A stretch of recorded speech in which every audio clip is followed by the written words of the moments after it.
Vereadores aprovam um projeto de lei que cria o programa Vizinhança Solidária.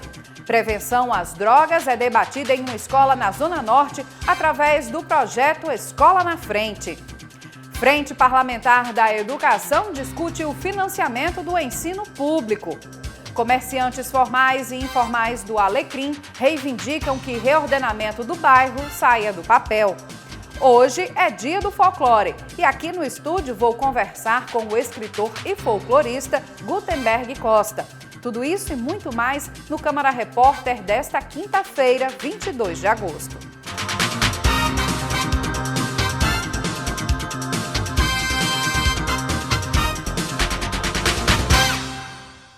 Olá!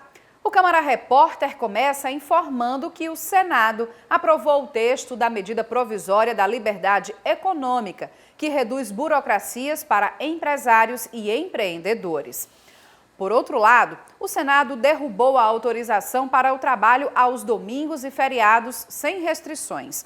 Essa permissão havia sido aprovada na Câmara Federal dos Deputados e era defendida pelo governo, que saiu derrotado, mas promete enviar um novo projeto de lei específico sobre o assunto e tentar alterar os direitos dos trabalhadores previstos na CLT, a Consolidação das Leis do Trabalho.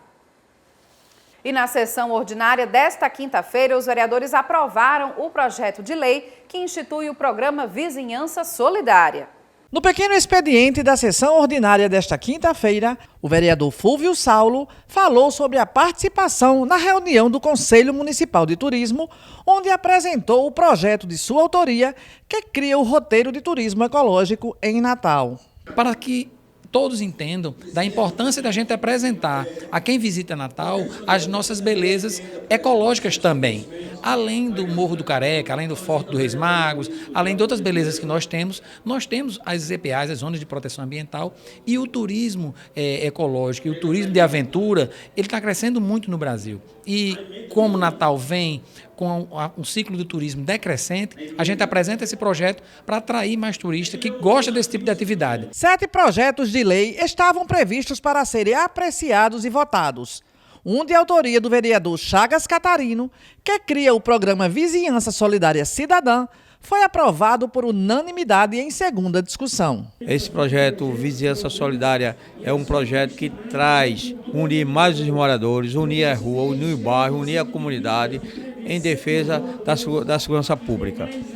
Já está sendo debatido nas secretarias, secretaria competente, né? E daí a gente vai procurar o Poder Executivo sancionar esse projeto e está sempre procurando melhorar cada vez mais para funcionar. Dos outros 6 projetos, um foi retirado da pauta para ser emendado, 2 foram arquivados e 3 aprovados em primeira discussão.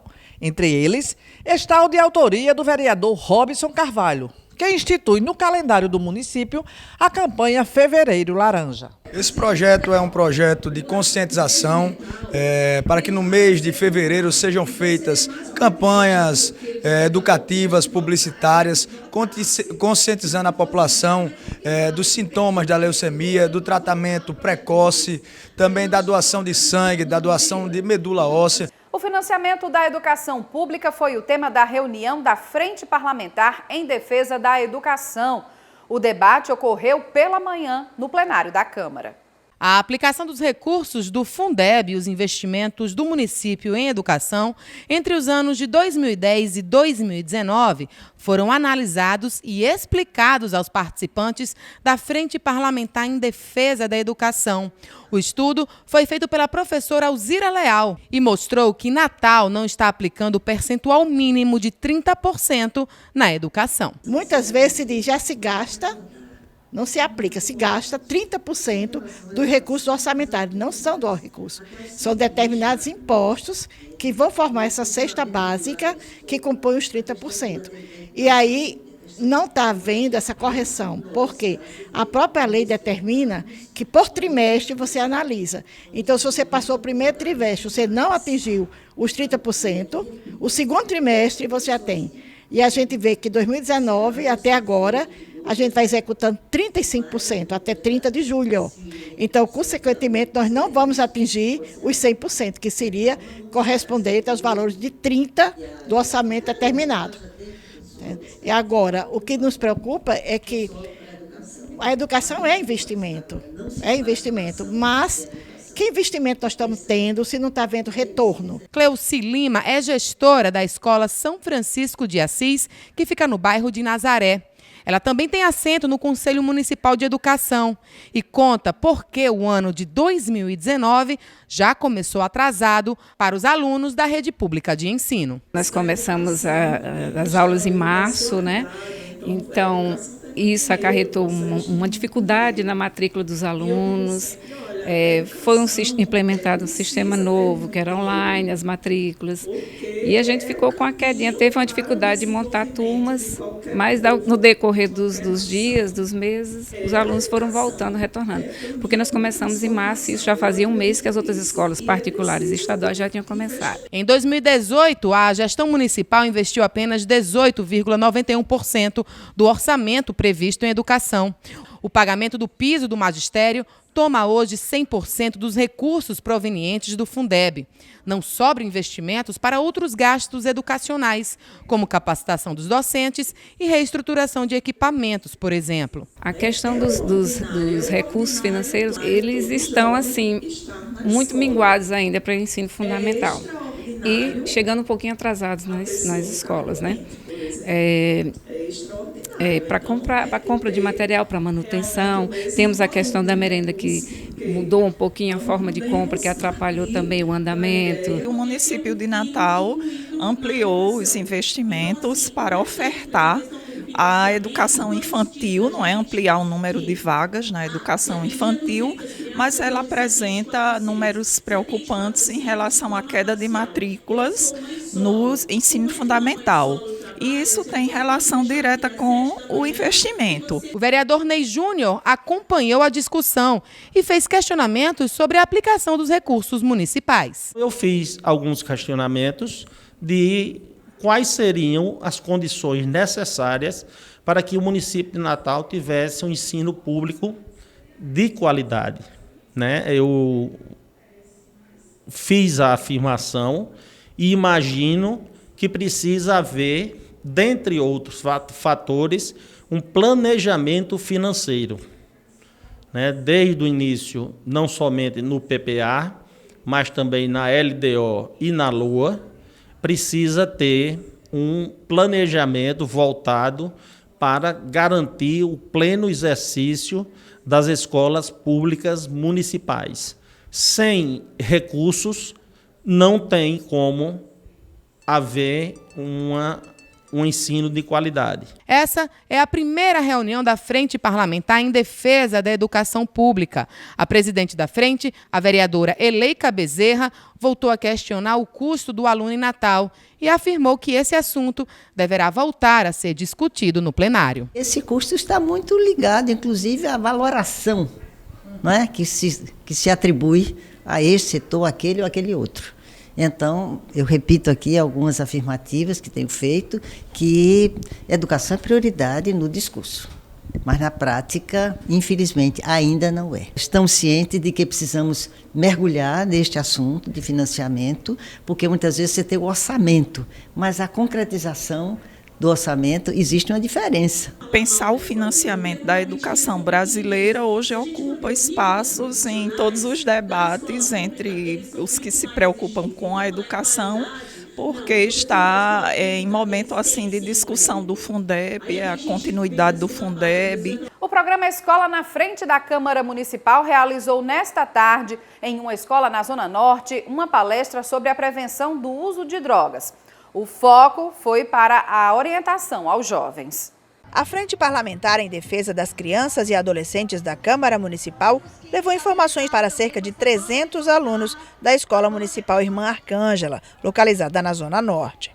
O projeto Escola na Frente existe há 3 anos e já desenvolveu atividades em 18 unidades educacionais, sempre com assuntos de interesse de crianças e adolescentes. Abordagens e consequências no uso de drogas lícitas e ilícitas foi o assunto principal aqui em Igapó.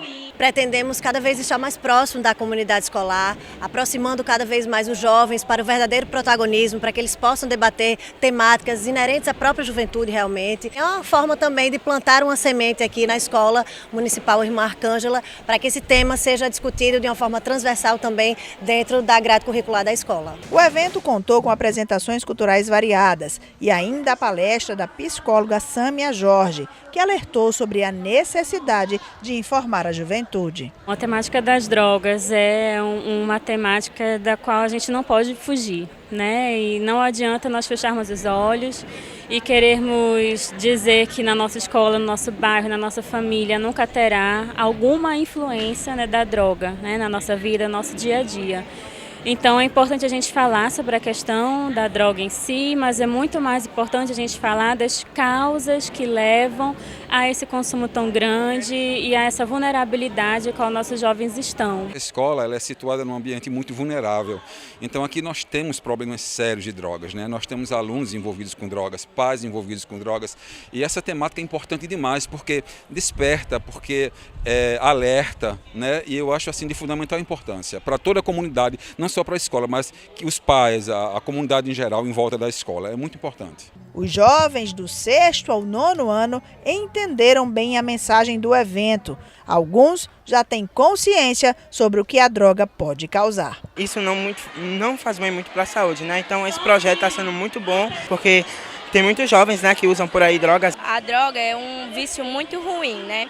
E tipo que os professores chamem os alunos no canto para conversar exatamente o que é a droga para os alunos, porque tem muitos alunos que são muito viciados em drogas e muitos adolescentes que se envolvem no mundo do crime, e esses alunos eles têm que entender que isso é um caminho muito ruim para eles. Eu aprendi sobre as drogas, que muitos têm vícios, muitos adolescentes têm vícios, mas isso faz muito mal a eles, faz mal à saúde. O maior bairro comercial da cidade, o Alecrim, tem padecido com a falta de organização. Diante disso, comerciantes formais e informais reivindicam da prefeitura que o reordenamento da área saia do papel. Entra ano e sai ano e os problemas do comércio do Alecrim continuam. Invasão de calçadas e parte das avenidas por ambulantes dificultam a passagem de pedestres e de veículos. Rosileide Campelo frequenta o comércio do Alecrim há 11 anos e diz que falta organização. Os clientes não têm nem como passar, né, nas calçadas. Esse tumulto dos camelôs nas calçadas prejudica muito os clientes. E para os lojistas também, né? Prejudica mais ainda. Eu acho que deveria procurar um meio, como fez esse camelódromo aqui, procurar outro lugar para colocar todos, né? Atualmente, o bairro do Alecrim conta com mais de 600 ambulantes que têm no comércio informal o sustento da família. Ter melhores condições de trabalho é o sonho de todos. Era para ser bem melhor, né, para nós camelôs, que a gente precisava que isso fosse um sistema padronizado, organizado para o camelô, e a gente tivesse assim, mais uma função de trabalho, né? Mas a gente somos totalmente esquecidos, discriminados. A gente poderia melhorar o quê? Mais organização, quer dizer, os próprios camelôs se organizarem, né? O prefeito vir dar uma força, perguntar o que a gente precisa, para melhorar mais ainda. Isso tudo melhores banheiros, né? Que a gente às vezes vai no banheiro, os banheiros tudo mal organizado. Organização, só um pouquinho mais de organização. Para melhorar aqui é mais ampliar um pouco, né? Favorável para os clientes, né? Deixar o negócio aqui bem organizado, bonito, para todo mundo ver. Para mudar a situação, há 2 anos a prefeitura fez estudo para reordenar todo o comércio informal da área. Mas até o momento, nada foi feito. Segundo o vice-presidente da Associação dos Empresários do Bairro do Alecrim, lojistas e ambulantes se reuniram para definir propostas a serem entregues à Secretaria Municipal de Serviços Urbanos. Está se tendo um diálogo entre lojistas e camelôs e também a prefeitura, né, envolvendo principalmente a Censul, que se chegou o momento da gente sentar e organizar. Os lojistas e camelôs, eles formularam propostas, né? Essas propostas estão sendo discutidas entre os camelôs em reuniões, que já iniciaram. e a gente está aguardando o retorno deles para, após essas propostas serem analisadas e dizer o que concordam ou não, a gente levar até a prefeitura e homologar e pôr em prática, né? Essas propostas, se tem a intenção de começar a organizar o Alecrim por setores, por ruas, para tanto facilitar a fiscalização, como também a gente analisar se vai estar funcionando ou não esse reordenamento da forma que estamos pensando agora. Para os empresários do bairro, a reorganização é uma necessidade urgente, mas de maneira que beneficie tanto os ambulantes como os lojistas. Os camelôs é um foco comercial muito bom, agora mal organizado. A senhora vê algumas ruas aí, a gente não pode passar, né? E os estacionamentos são tomados. Infelizmente, a situação é meio complicada, eu acho que é difícil de resolver, mas com força de vontade eu acredito sim que vai resolver. Eu sou a favor que organizem o Alecrim, desde que não prejudiquem o lado dos empresários e o lado do camelô. Todo mundo precisa trabalhar, todo mundo precisa de vender, todo mundo precisa de ganhar. Em nota, a Censu informou que vem mantendo diálogo com os comerciantes informais do bairro, embora ainda não haja nenhuma definição quanto ao reordenamento da área. A Censu informa ainda que não quer fazer nada que prejudique o comércio do bairro e, por isso, espera um consenso entre ambulantes e lojistas. Vereadores de Natal, preocupados com a situação do comércio do Alecrim, destinaram emendas impositivas para o reordenamento dos ambulantes. A emenda do vereador Ranieri Barbosa, que foi especificamente para a área de segurança, já foi inclusive publicada no Diário Oficial do município. Foi remanejado 70 mil para a Censu, onde ela vai executar a aquisição de equipamentos de ventiladores, câmeras de segurança e rampas de acessibilidade. Então são 2 objetos distintos que será feito esse processo licitatório com essa finalidade. O Sindicato dos Jornalistas do Rio Grande do Norte dará posse à nova diretoria da entidade nesta sexta-feira, para o triênio 2019-2022. Edesiane Moreno conversou com o presidente eleito. O Sindicato dos Jornalistas Profissionais do Rio Grande do Norte tem uma nova diretoria. A eleição aconteceu no dia 18 de julho e a posse é amanhã à noite na sede do sindicato. Aqui comigo está o presidente eleito, Alexandre Otton. Alexandre, qual é a expectativa em assumir o sindicato? O sindicato já vinha num processo muito grande de trazer de volta a categoria e a gente vai conclamar cada vez mais a categoria participar do Sindicato de Jornalistas. O sindicalismo, o próprio sindicato luta pela categoria. Por isso que a gente precisa que a categoria abrace o sindicato. O sindicato não sou eu, não é a diretoria que está sendo eleita agora. O sindicato somos todos nós. Tanto que o mote que a gente usou na nossa eleição para o Sindicato de Jornalistas era Juntos Somos Mais. Se tem um sindicato e se não tem uma categoria que o abrace, que o fortaleça, para que a gente possa brigar por melhorias no trabalho, tanto salarial, como qualquer outros convênios, se não tem essa categoria unida, a gente não consegue desenvolver um bom trabalho. Por isso que a gente foi eleito exatamente para chamar novamente a categoria, a congregar esforços em torno de uma diretoria, que foi a diretoria que foi eleita democraticamente pelo voto dos nossos colegas jornalistas, para que possamos juntos criarmos um sindicato mais forte, mais participativo, até dentro da própria sociedade. Alexandre, depois da reforma trabalhista, mudou alguma coisa para a categoria?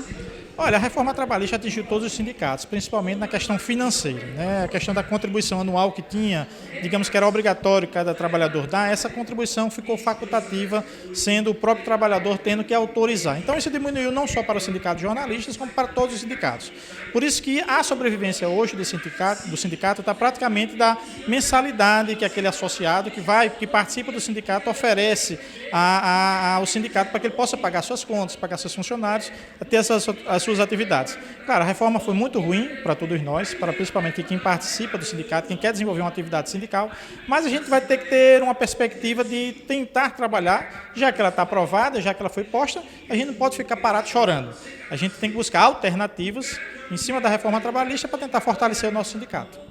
Eu queria que você fizesse um convite à categoria, principalmente à categoria, né, para amanhã, para a posse de amanhã. O horário, onde é que vai ser, tudo que for referente à posse. A nossa sede ali na Rua Felipe Camarão, lá no finalzinho, atrás do edifício Chácara, vai ser às 19 horas da noite, às 19 horas, claro.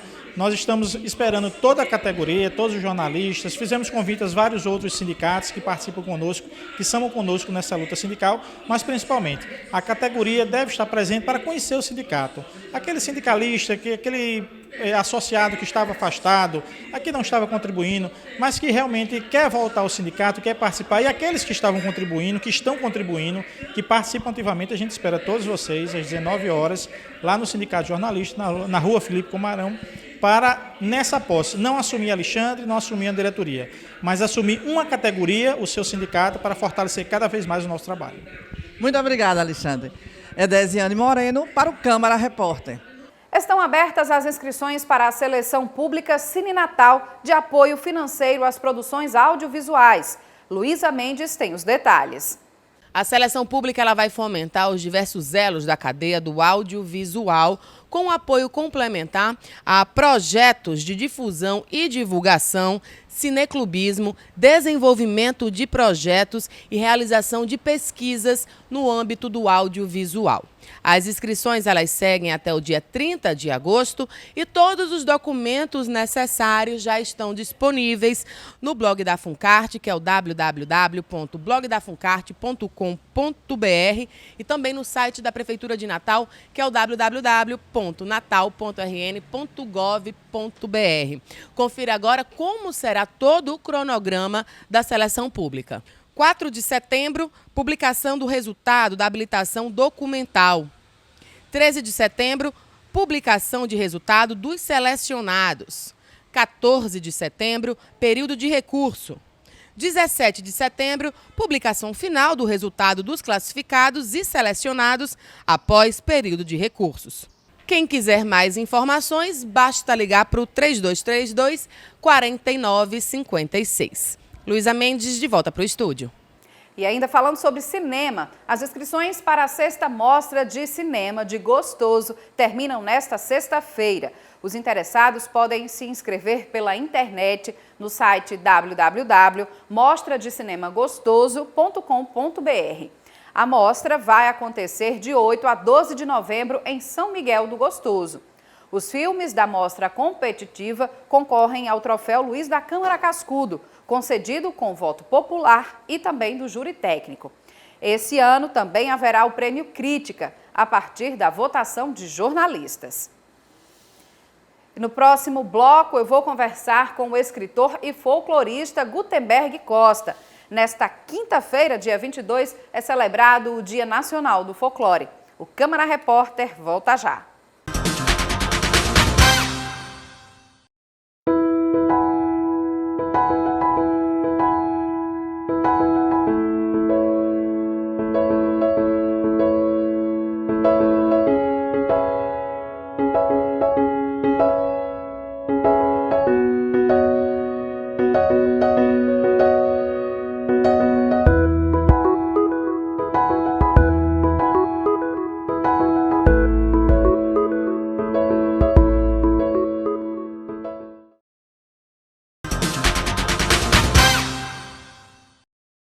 O Câmara Repórter está de volta e nesta quinta-feira, dia 22, é Dia Nacional do Folclore. E para falar sobre esta data, nós recebemos aqui no estúdio o escritor e folclorista Gutenberg Costa. Seja bem-vindo ao Câmara Repórter, Gutenberg. Um prazer, Larissa. Muito honrado em ser convidado neste dia que o Brasil, aliás, o mundo, o dia 22 de agosto é o Dia Mundial do Folclore.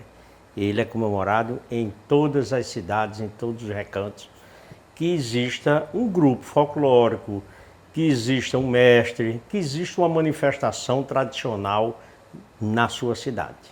E aqui, terra de Câmara Cascudo. Então, melhor ainda comemorarmos e ser recebido por esse seu programa de muita audiência. Ok, nós que agradecemos a sua presença aqui para conversar com a gente sobre esse assunto e como o senhor citou, né, somos da terra do maior folclorista do país, né, que é o mestre Luiz da Câmara Cascudo, mas a gente chega até esta data e a pergunta é, o folclore tem sido devidamente valorizado? Olha, para falar a verdade, não, entendeu? Lamentamos bastante. A situação, Larissa, dos grupos folclóricos, muitos deles me dizem estar por exemplo, com suas vestimentas, né, que é a indumentária, que eles precisam para as suas apresentações, estão usadas, muito velhas, eles precisam de uma renovação dessa vestimenta, eles precisam do principal, que é o convite. Para você ter uma ideia, tem cidades do RN e do Brasil, como se diz, com grupos de alta importância no folclore, que não são convidados nem para se apresentar na própria cidade deles. Para você ter uma ideia. Eles eram para estarem se apresentando nas pracinhas, eles eram para serem convidados para as escolas. Enfim, a população deveria conhecer essa riqueza cultural e que o turista, muitas vezes, eu, por exemplo, quando vou numa cidade, eu quero saber o lado cultural da cidade, o lado artístico, entendeu? Eu não vou só para a praia, não vou só para essas belezas. Não, a beleza cultural e artística é a referência, é a identidade cultural de um povo. E isso realmente não é muito visto, entendeu? Por todos. Talvez até a culpa seja minha, seja nossa, seja de todos. Por que é tão difícil, né, incentivar que as pessoas tenham esse olhar para a história? Porque o folclore faz parte das nossas raízes, da nossa cultura, da nossa história. Por que é tão difícil conseguir incentivos para isso, por exemplo? Temos leis de incentivo à cultura, mas elas realmente chegam aonde deveria chegar, incentivar da forma que deveria ser? Falta a cultura, essa cultura de preservar o que é nosso, né? Eu digo sempre que falta um bairrismo, assim, um querer conhecer o que é nosso, usar o que é nosso, valorizar o que é nosso. Isso é um problema cultural. Falta isso. Isso deveria se começar, Larissa, pelas escolas. As crianças deveriam conhecer a sua terra, os seus valores, a sua alimentação típica, que faz parte da tradição e do folclore. Luiz da Câmara Cascudo, inclusive, tem uma publicação só sobre a nossa culinária. A nossa alimentação, exatamente. Então, se partir dessa criança, esse amor envolverá com certeza os seus pais. Os professores, principalmente neste dia, hoje, deveriam estar com grandes eventos nas escolas, com apresentações autênticas, mostrando o que é o tradicional, o que é o folclore, o que é o respeito aos idosos, aos grupos, entendeu? Então essa falta realmente é a grande lacuna que nós temos no Rio Grande do Norte e no Brasil. Não se gasta dinheiro com folclore. Não precisa de um avultamento financeiro, de uma coisa. Não, é simples, já acabei de dizer, um grupo, uma roupa nova, um convite, é uma questão cultural, de atenção, de boa vontade e respeito às nossas tradições culturais. Gutenberg, o senhor é membro do Instituto Histórico Geográfico e também preside a Comissão Norte Rio Grandense de Folclore, por isso que também o recebemos aqui para falar sobre esse assunto. E hoje também no estado, assim, que municípios seriam referências ainda, assim, apesar de haver vamos dizer assim, uma pouca visibilidade ou uma pouca valorização em torno da nossa própria cultura, do folclore, mas existem cidades referências, quem a gente se mostra assim que possa destacar nesse cenário? Olha, nós temos como aqui está a situação de Natal, por exemplo, atualmente?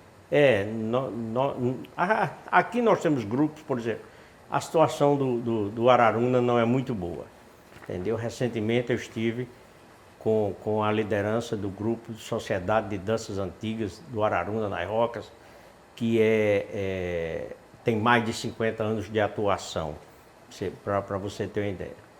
Sábado eu estive com o mestre lá dos Caboclinhos de Seramirim, também se lamentando da situação, dos poucos convites. Às vezes recebe um convite para uma apresentação em outro estado ou no mesmo estado do Rio Grande do Norte e não consegue uma simples ajuda de um ônibus, de um transporte, de um apoio logístico, vamos dizer, local, para que eles participem de outras cidades. Eles gostam de viajar, eles gostam de se apresentar. Para eles é a maior alegria vir a Natal, a maior alegria é eles irem a João Pessoa, a Recife, representar o Rio Grande do Norte. Às vezes são convidados, Larissa, mas não tem esse apoio logístico e a gente vê essa dificuldade quase que diária. Muitos mestres doentes, alguns em cadeiras de roda, alguns em situação dificílima, porque eram homens que trabalhavam no campo, eram mulheres que trabalhavam vamos dizer, no lar, sem aquela aposentadoria para viver bem. Então todos eles precisam. Nós temos a lei do registro do patrimônio vivo, RPV, ela é estadual. Ela concede um salário mínimo a cada mestre, entendeu? Só para ele, não para a família, entendeu? E essa lei... Vem sendo executada? Não vem sendo executada. Infelizmente, não vem sendo executada, vamos dizer, há mais de 5 anos, para você ter uma ideia. Então, a gente espera que, no caso, o governo do Estado faça funcionar essa lei do patrimônio vivo. Nós temos muita coisa que poderíamos sugerir como patrimônio imaterial. Aí vem a alimentação, aí vem outras coisas que é o patrimônio imaterial, que várias cidades, no caso do município, faz o registro e nós temos a ginga com tapioca, sim, que já é o patrimônio, graças a Deus. O queijo de Caicó também. O queijo do Caicó, mas nós temos, Larissa, uma relação, a comissão de folclore, se for consultada, se for convidada a opinar, nós vamos gratuitamente, com o maior prazer, sugerir, porque nós temos muitos produtos, entendeu? Considerados tradicionais e que já deveriam estar nessa relação no registro do patrimônio imaterial. Esse registro é importante, tanto para a questão do respeito à culinária, enfim, são gestos, são inúmeras coisas que precisam ser discutidas, né? E que esse dia a gente fica como uma reflexão para esses problemas e sugerindo e pedindo que a coisa melhore a partir de agora. Então fica o recado dado neste dia tão emblemático como o senhor colocou aqui. E como eu falei também no início, o senhor também é escritor, tem mais de 20 obras publicadas e nesse mês de agosto o senhor publicou recentemente um novo livro que está aqui em suas mãos, Breviário Etílico, Gastronômico e Sentimental da Cidade do Natal. O que é que trata essa publicação, Gutenberg? Esse livro, inédito no tema, eu tentei, né, de certa forma, resgatar a história de ambientes tradicionais, né, que eram bares, eram mercearias, bodegas, eram restaurantes antigos, que hoje praticamente não existem. 90% não existem mais, mas tem muitos que ainda existem, alguns. Então eu tratei disso porque, de certa forma, vamos dizer, daqui a 10 anos, Larissa, nós não vamos ter mais nenhum registro, nem fotográfico, é difícil, enfim, nós não temos uma monografia, nós não temos vamos dizer, uma tese de doutorado sobre esse tema. Esse tema é inédito, então eu procurei registrar minha memória desses ambientes, aonde eu fui, quem era, aonde era, o que servia de alimentação, quer dizer, um resgate histórico da cidade do Natal, né? De 1975 até agora. O que é que tem de curiosidade, por exemplo, desse seu resgate aí, que é sua memória, né? Tem algo curioso? Muita coisa, muita gente do passado que infelizmente já não estão conosco, não é? Já partiram. Ambientes que marcaram época em Natal, né? Porque era uma época que se ia mais pela alimentação aos lugares, né? A gente ia mais pela gastronomia, entendeu? Se sabia que no Alecrim tinha um picado, se sabia que na Cidade Alta tinha uma determinada comida, na Ridinha, ginga com tapioca de Dalila. Enfim, a gente sabia os bairros aonde tinha determinadas refeições, gastronomia, e a boa amizade, era tudo numa paz, na maior tranquilidade do mundo, ambientes que a gente ficava à noite, saía de madrugada, sem nenhum problema. Então é uma viagem no tempo que deixa a pessoa também com vontade de comer. Deixa com saudosismo, deixa com fome, deixa com alegria, tem causos dos ambientes, enfim. Várias pessoas já me disseram que leram, que riram muito, que gostaram muito e tal. E onde é que as pessoas podem encontrar esse seu novo livro? Eu estou deixando nas principais bancas, apesar da tiragem ter sido limitada, já está acabando, mas nas principais bancas de revistas. Sim. Do centro, da Cidade Alta, enfim, Tirol, Petrópolis, as bancas de revistas. Preço atrativo? O preço é bem barato, bem atrativo, né? Assim, para o leitor. Porque o que importa para o autor é que sua obra seja distribuída, vendida, conhecida, né? O dinheiro é o menos.